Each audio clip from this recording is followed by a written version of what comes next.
Meus queridos, a paz do Senhor, mais uma vez estamos juntos, com muita alegria, com muita satisfação, para finalizar o nosso primeiro trimestre de 2016. Durante todo esse trimestre, nós passamos por lições maravilhosas, lições que com certeza nos ajudaram, a entender muitos fatos escatológicos. E eu quero então, nessa última lição, a lição de número 13, onde nós vamos tratar do estado do destino final dos mortos. Eu quero, antes de tratar do destino final dos mortos, eu quero fazer uma síntese. Nós voltarmos em todas as demais lições e pensarmos, citarmos pelo menos a verdade em prática, para que a gente possa relembrar de tudo aquilo que a gente tratou durante o trimestre. Eu sugiro a você, professor de escola dominical, que faça isso na sua classe, tire lá alguns minutos, que serão importantes para que você relembre aos alunos, e aqueles alunos que não tiveram oportunidade de participar de algumas lições, que eles possam fazer isso. Então nós vamos passar essas 12 lições, vou só citar o título da lição e a verdade prática das lições que nós passamos, para que a gente possa relembrar de tudo que nós vimos durante esse trimestre. No dia 3 de janeiro, nós passamos pela primeira lição, que foi escatologia, o estudo das últimas coisas. Foi uma lição introdutória, na verdade. E a verdade prática desta primeira lição nos diz o seguinte: o estudo da escatologia bíblica traz ao coração dos salvos a esperança de um dia estarem para sempre com o Senhor Jesus Cristo. A segunda lição, que foi do dia 10 de janeiro, com o título Sinais que antecedem a volta de Cristo, nós tivemos a verdade prática que nos asseverou o seguinte: para que a igreja não seja apanhada de surpresa, Jesus revelou alguns sinais que devem anteceder a sua vinda. E nós enfatizamos que esses sinais que devem anteceder a vinda do Senhor não são para prefixar para nós uma data da vinda de Jesus, mas é para nós ficarmos atentos e entendermos que a incidência desses sinais tem aumentado a cada dia e que nada mais resta para que Jesus possa arrebatar a sua igreja. A terceira lição, do dia 17 de janeiro, teve o seguinte título: Esperando a volta de Jesus. E a verdade prática nos asseverou o seguinte: com relação à volta de Jesus, só há dois tipos de crentes: os que serão arrebatados e os que ficarão. Nós deixamos claro que há dois tipos de pessoas, porque aqueles que ficarão não são crentes em essência, até parecem crentes, mas não são. Mas em relação à volta de Jesus, só há dois tipos de pessoas: as que serão arrebatadas e as que ficarão. A quarta lição, dia 22 de janeiro: esteja alerta e vigilante, Jesus voltará. E a verdade prática nos disse que a volta de Jesus será tão repentina que não haverá chance para arrependimento e preparo de última hora. Será num abrir e fechar de olhos. É lógico que essa volta de Jesus que nós estamos falando aqui, como nós comentamos várias vezes durante o trimestre, não é a volta de Jesus em glória, mas é o arrebatamento da igreja, que não é também a primeira fase da segunda vinda. O arrebatamento da igreja é um fato escatológico dentro do programa escatológico divino. A lição de número 5, do dia 31 de janeiro, teve o seguinte título: O arrebatamento da igreja. E a verdade prática: o arrebatamento da igreja será a completude da salvação, quando todos os salvos serão glorificados. A lição de número 6, do dia 7 de fevereiro, falou sobre o tribunal de Cristo e os galardões. E a verdade prática: todos os crentes deverão comparecer diante do tribunal de Cristo para que cada um receba a sua recompensa.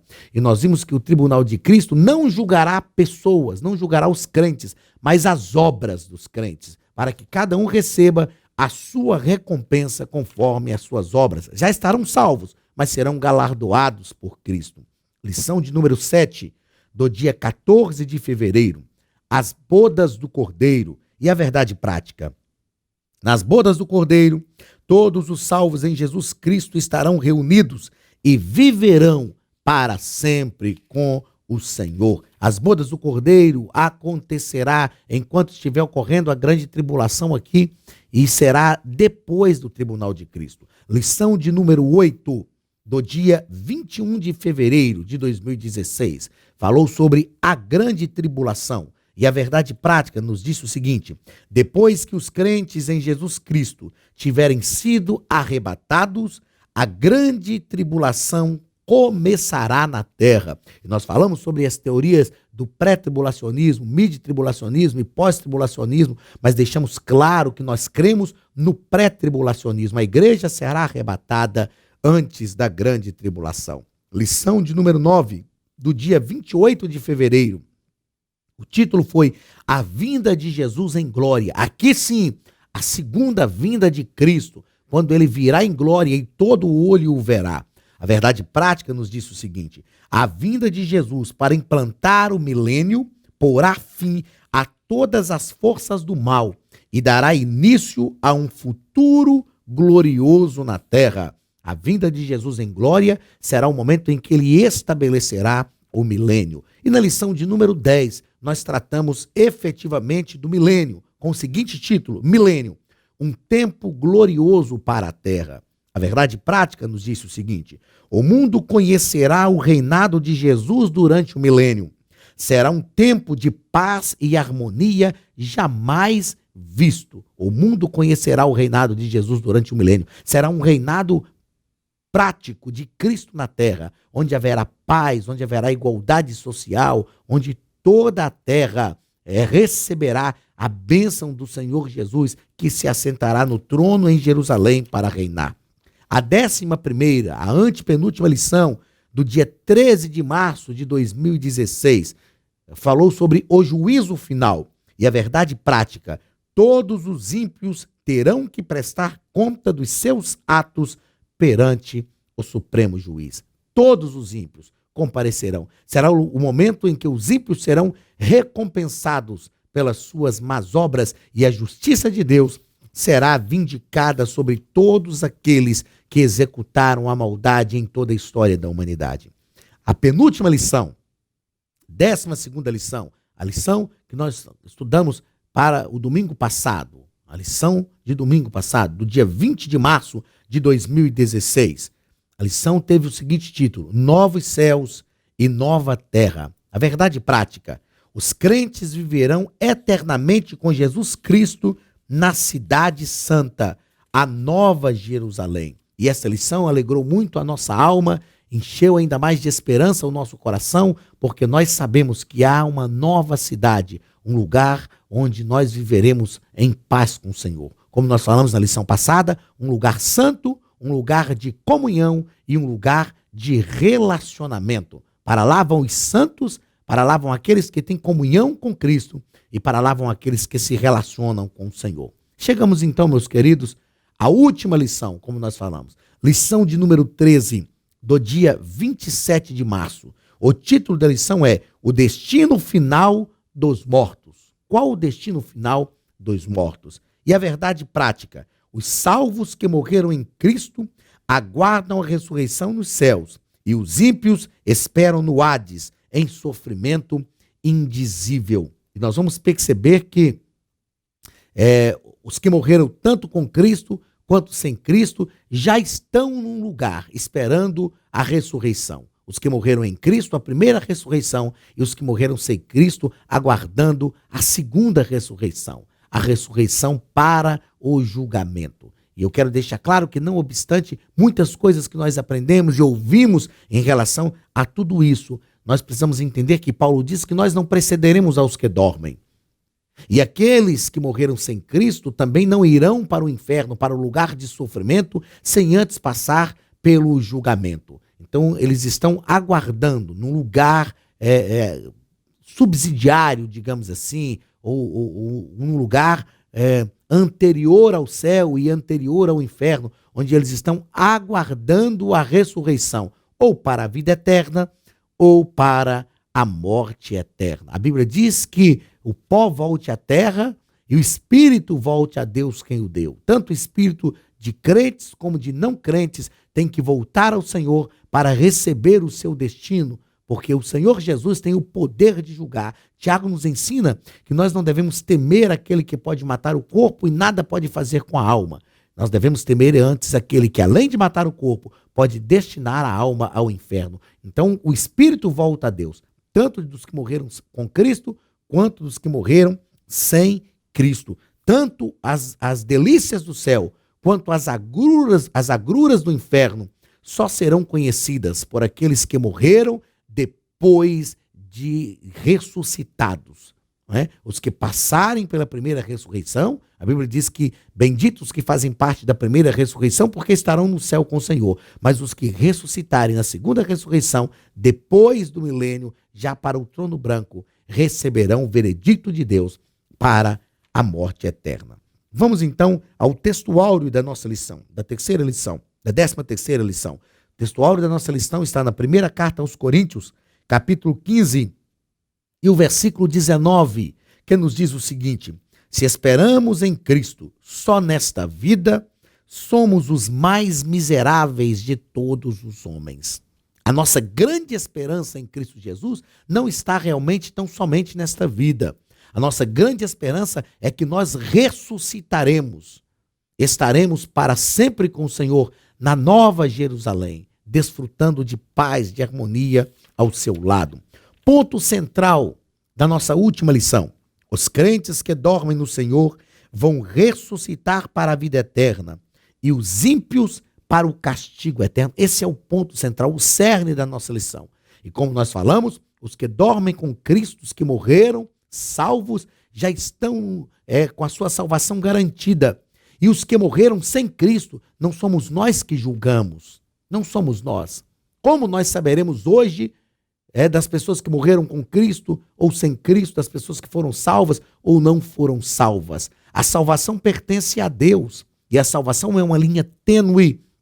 E só a pessoa e Deus sabe realmente da sua própria vida. Eu sei que a Bíblia nos diz que pelos frutos nós conheceremos a árvore, mas nós precisamos entender que existem pessoas que talvez no último lampejo de vida se arrependeram dos seus pecados e realmente estão com o Senhor.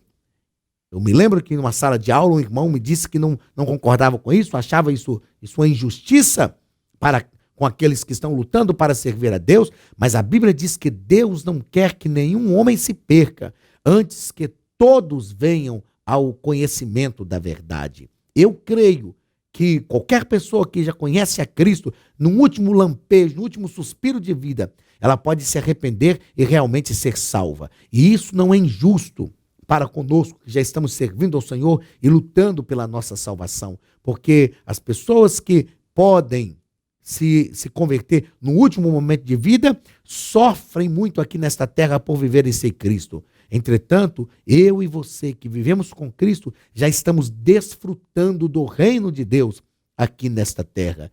O mais importante de vivermos com Cristo não é tão somente irmos para o céu, mas é desfrutarmos da comunhão com o Senhor enquanto estamos vivendo aqui nesta terra.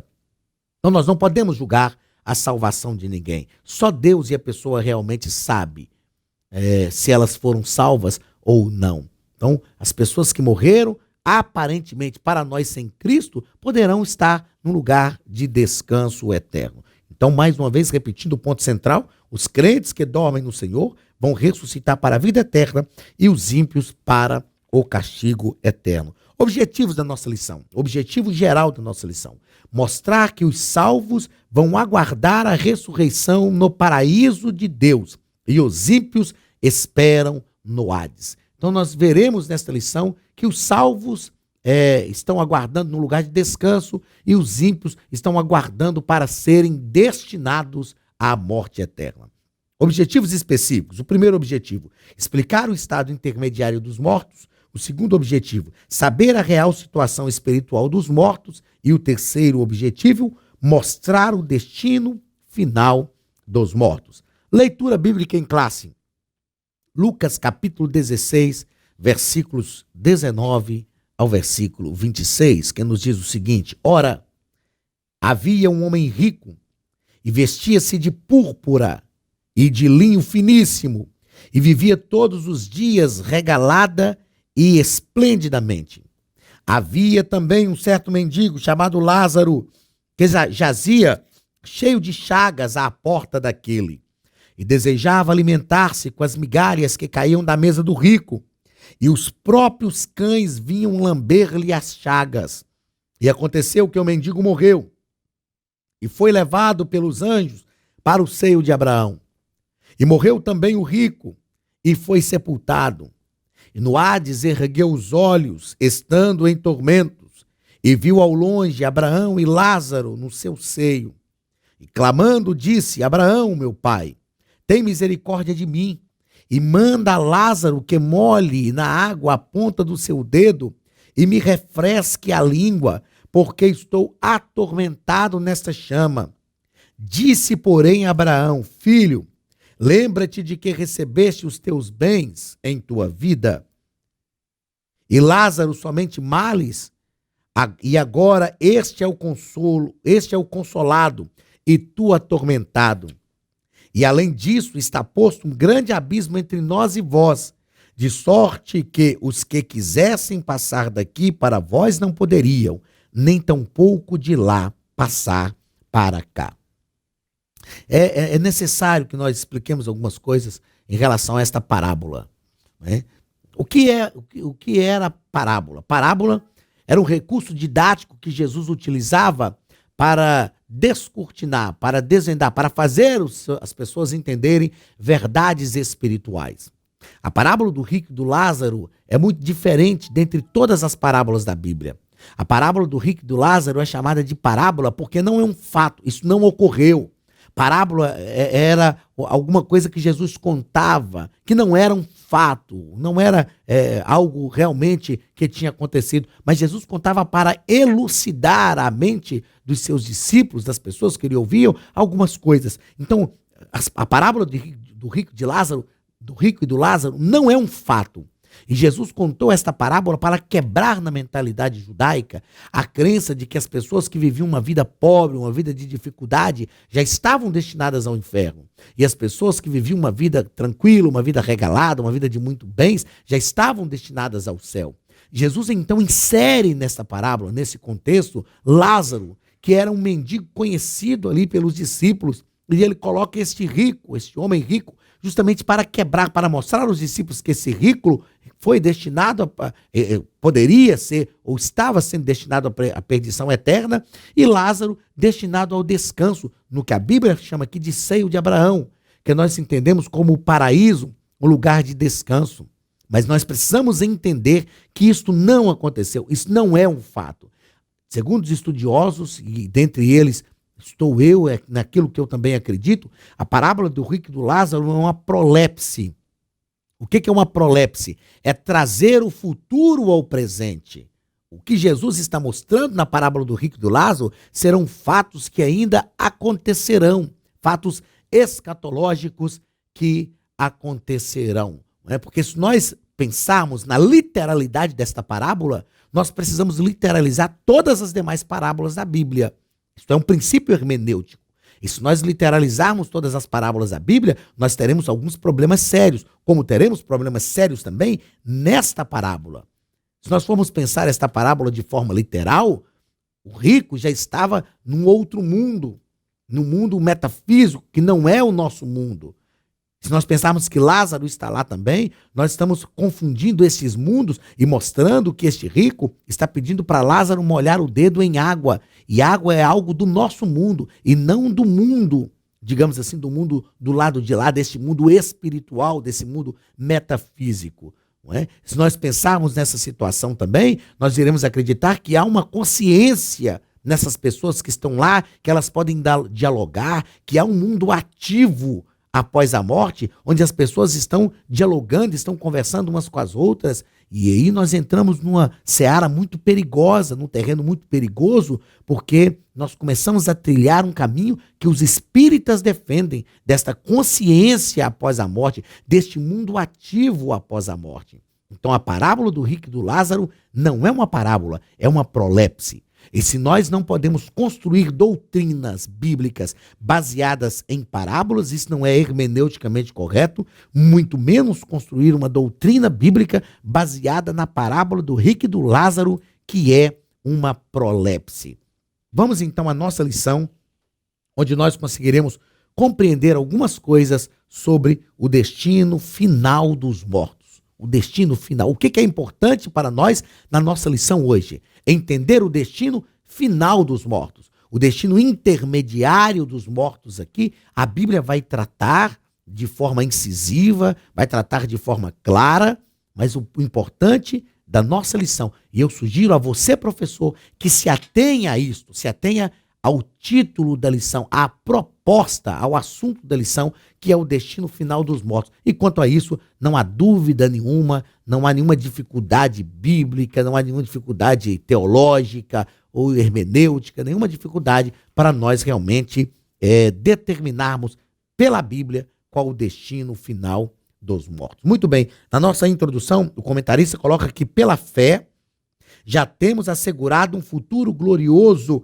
ao lado do Senhor Jesus. Para os ímpios que não se arrependerem, é reservado o sofrimento e a condenação eterna. Então nós cremos pela fé que aqueles que morreram em Cristo, salvos, já têm assegurado um destino glorioso. Ao ladrão da cruz, que estava sendo crucificado ao lado de Jesus, Jesus deixou isso claro. É lógico que eu sugiro que você estude também esse texto. Há um problema nesse texto, que é uma questão de tradução até, porque na tradução diz: hoje mesmo estarás comigo no paraíso, e se pensa muito se Jesus foi ao paraíso naquele mesmo dia. Então, assim, enfim, a tradução mais correta do texto seria: eis que te digo hoje mesmo, estarás comigo no paraíso. O que Jesus está dizendo ao ladrão da cruz é dando-lhe uma garantia de que ele estaria, não naquele mesmo dia, mas que ele estaria com o Senhor no paraíso. Então a tradução mais correta do texto, pela língua original, que é a língua grega, seria: eis que te digo hoje mesmo, estarás comigo no paraíso. Então a certeza que nós temos é que os que morreram com Cristo, pensando que após a morte segue-se o juízo, já tem garantida a sua salvação. E aqueles que morreram sem Cristo, já está garantida também a sua perdição eterna, porque após a morte segue-se o juízo. O primeiro ponto da nossa lição, o comentarista vai falar sobre o estado intermediário, e ele vai mostrar que os ímpios e os salvos vão para um lugar diferente. É uma visão tradicional pentecostal, não é? De que os salvos irão para um lugar diferente. Mas qual é o estado das pessoas que morreram hoje? Vale a pena estudar, vale a pena pesquisar esse assunto. Existem algumas divergências bíblico-teológicas em relação a alguns pensadores, mas vale a pena estudar isso aí, esse estado intermediário. As pessoas que morreram em Cristo já estão no lugar de descanso ou já estão no céu, desfrutando das delícias do céu? Paulo diz que nós não precederemos aos que dormem. Já existe alguém no céu ou desfrutando das delícias dos céus antes do arrebatamento da igreja? E as pessoas que morreram sem Cristo já estão num lugar realmente de sofrimento antes de passarem pelo julgamento? A Bíblia vai deixar claro que até mesmo Satanás só irá para o lago de fogo, para o inferno, depois do julgamento. Nós estudamos isso. Acontecerá depois do trono, depois do milênio. O diabo, então, antes do estabelecimento do trono branco, quando o diabo será solto no final do milênio para atormentar as pessoas, e então, depois disso, antes de estabelecer o trono branco, o Senhor o lançará no lago de fogo, a besta e o falso profeta já estarão lançados no lago de fogo. Então, se até mesmo o diabo não foi lançado ainda no lago de fogo, nesse lugar de tormento eterno, a Bíblia diz que existem espíritos que estão em prisão e serão julgados. Será que as pessoas que morreram sem Cristo já estão neste lugar de tormento eterno? Então vale a pena estudar, vale a pena pesquisar. É um assunto para ser tratado em curso teológico, em sala de aula. Então vale a pena estudar. O nosso comentarista vai falar no segundo ponto sobre o Seol e o paraíso, baseado nessa parábola do rico e do Lázaro. Ele vai falar sobre o Seol e o paraíso. A Bíblia vai falar de paraíso como um lugar de descanso, um lugar onde a salvação já está garantida. E Seol, a Bíblia vai falar de um lugar onde as pessoas que lá estão já têm certeza que não serão salvas, né? A palavra Seol, ou Geena, ou Hades, são palavras que a Bíblia utiliza para falar tanto do inferno como do lago de fogo. E o Hades era um lixão que ficava fora da cidade e queimava, o fogo não se apagava, o lixo que ali estava gerava gases e o fogo não se apagava. Então a Bíblia vai usar esse termo para falar daquilo que é desprezível. Vai falar que as pessoas que estão no Seol, no Hades ou no Geena estão em um lugar desprezível, ou seja, afastadas de Deus.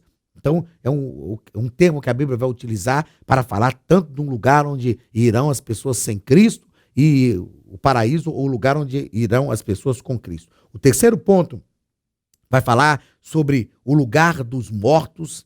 Então, tomando como base a parábola do rico e do Lázaro, sempre defendeu-se que o seio de Abraão estava em frente ao Hades e que quando Jesus morreu e desceu, o seu corpo desceu à sepultura, ele foi ao abismo e levou o seio de Abraão, para o terceiro céu, e baseados num texto bíblico que diz: quem é aquele que subiu, senão aquele que desceu às partes mais baixas da terra e levou cativo o cativeiro, e ocorre, na verdade, uma literalização deste texto, falando que as partes mais baixas da terra, e Jesus foi ao inferno e tirou de lá o seio de Abraão que estava em frente ao Hades. E nós precisamos entender o princípio da acomodação divina, que a Bíblia sempre vai utilizar. Eu sei que em Provérbios a Bíblia diz que para o entendido o caminho do céu é para cima, para desviar-se do inferno que está embaixo.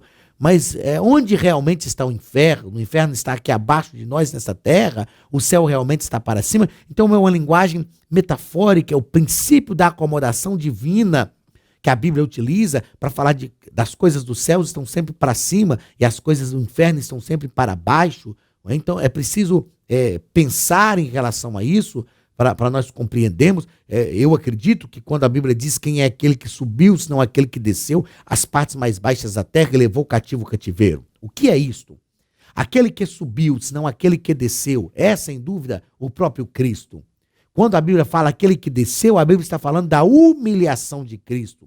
Desceu às partes mais baixas da terra. Perceba que o texto está falando, o mesmo escritor que é Paulo, escreveu na carta aos Filipenses que ele a si mesmo se humilhou e assumiu a forma humana, e na forma humana a si mesmo se humilhou até a morte e morte de cruz. Então desceu às partes mais baixas da terra, fala da plenitude da humilhação de Cristo, e levou cativo o cativeiro. O que é este levar cativo o cativeiro? Qual é o cativeiro que Jesus levou cativo? A morte, o poder da morte que estava sobre nós não está mais, porque Jesus levou cativo o cativeiro. Isaías capítulo 9 vai nos falar que para aqueles que habitavam na região da sombra da morte, a luz raiou.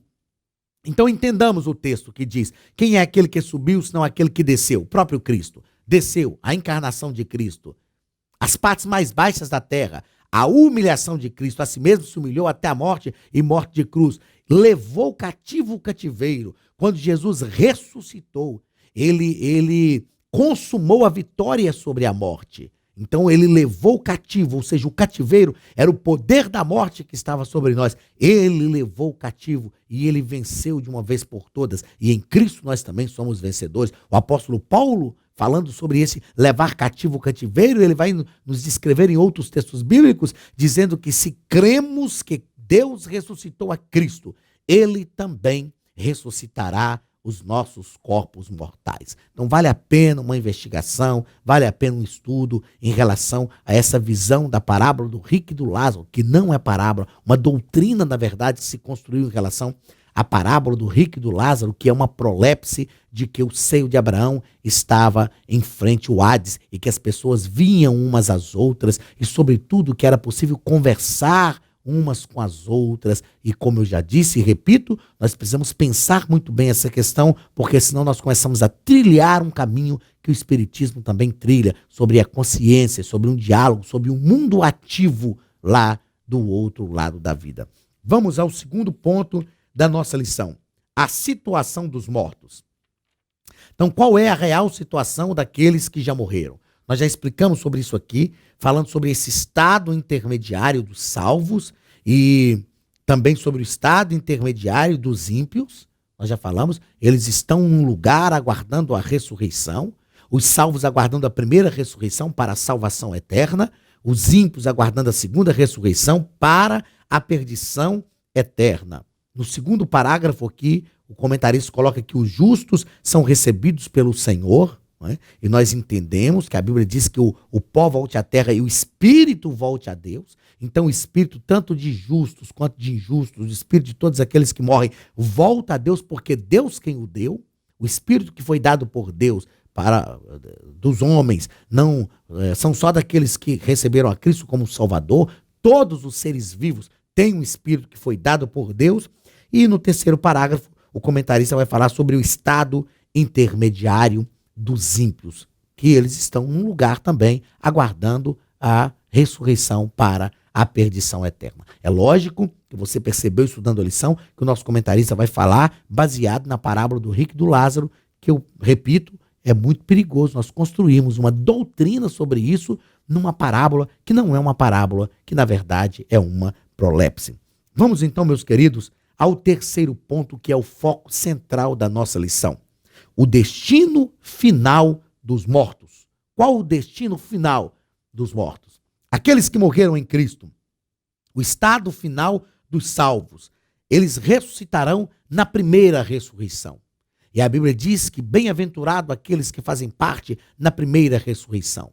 O apóstolo Paulo é enfático, é incisivo nesse quesito. Ele diz que os que morreram em Cristo ressuscitarão primeiro e nós que ficarmos vivos seremos transformados. Então, na prática, o que ocorrerá?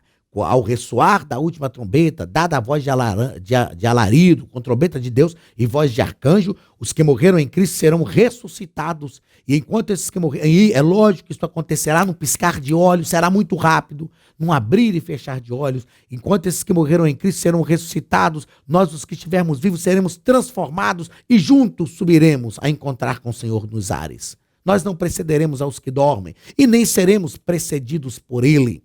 Porque a Bíblia diz que juntos subiremos a encontrar com o Senhor nos ares. Porém, isso será muito rápido.